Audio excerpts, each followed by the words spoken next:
السلام عليكم ورحمة الله وبركاته. إن الله وملائكته يصلون على النبي يا أيها الذين آمنوا صلوا عليه وسلموا تسليما. ازيكم يا أحلى متابعين في الدنيا؟ إن شاء الله النهاردة هنعمل مع بعض الفشة بأهم خطوة، وهي الخطوة الأولى للفشة عشان تطلع معانا بره زي بره وأحلى من بره كمان. طبعا أنا جبت الفشة غسلتها كويس جدا بقى، ونزلت كل الماء اللي فيها والدم تحت الحنفية. وهي هنا لو فيها زور زي كده، مسكت الزور ده فتحته ودعكته بالملح بقى وظبطت الدنيا خالص، وحطيتها في مصفى الصفة عشان تنزل اي ميه فيها. وهنا بقى الاضافات اللي هنضيفها على الفشه ما شاء الله.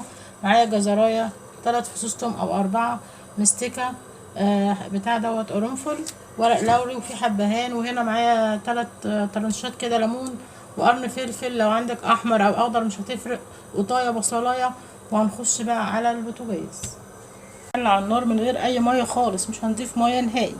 هننزل بقى بالقطايه وتكون مفتوحه زي كده، والبصلايه برضو مفتوحه، وقرن الفلفل والجزرايه والليمون والورق اللوري والحبهان والثوم والمستكه والحاجات دي الجميله دي. تمام، مش هننزل باي ميه. بعد كده هننزل بقى بالفشه بتاعتنا ما شاء الله كده بالشكل ده.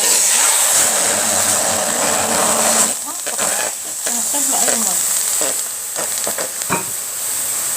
بالشكل ده. مش قادره اقول لكم والله، بصوا يعني الريحه في منتهى الجمال من قبل اي حاجه. هي هتنزل الميه بتاعتها، وهنغطي عليها بس تنزل ميتها ونرجع تاني. يا حبايبي ما شاء الله، شايفين قد ايه هي كشت اهي معانا ونزلت ميتها. الميه ديت يعني ما حدش يسوي في قشه ويحط ميه. الميه بتبوظ طعمها وبتضيع الفايده بتاعتها وبتديها زفاره، فاحنا بنسويها على ميتها كده اللي بتنزل منها، واول ما تغلي كده بنوطي عليها خالص ونسيبها تستوي براحتها. وبعد كده بقى هقول لكم هنعمل ايه.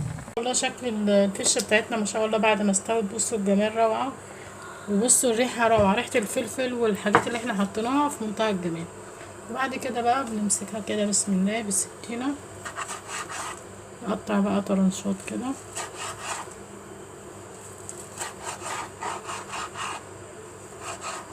طبعا انا مش هعملها دلوقتي، انا هقطعها وهحطها في الباقة كده ايه في الفريزر. وقت انا هعمل جزء منها والباقي ايه انا هشيله، وقت ما اكون انا حابه اعمل تبقى هي عندي مستويه جاهزه بالشكل ده. بسم الله.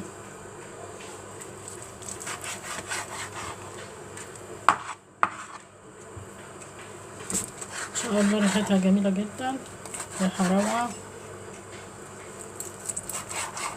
بس انت اهم حاجه تعملي بالطريقه بتاعتي. شايفين؟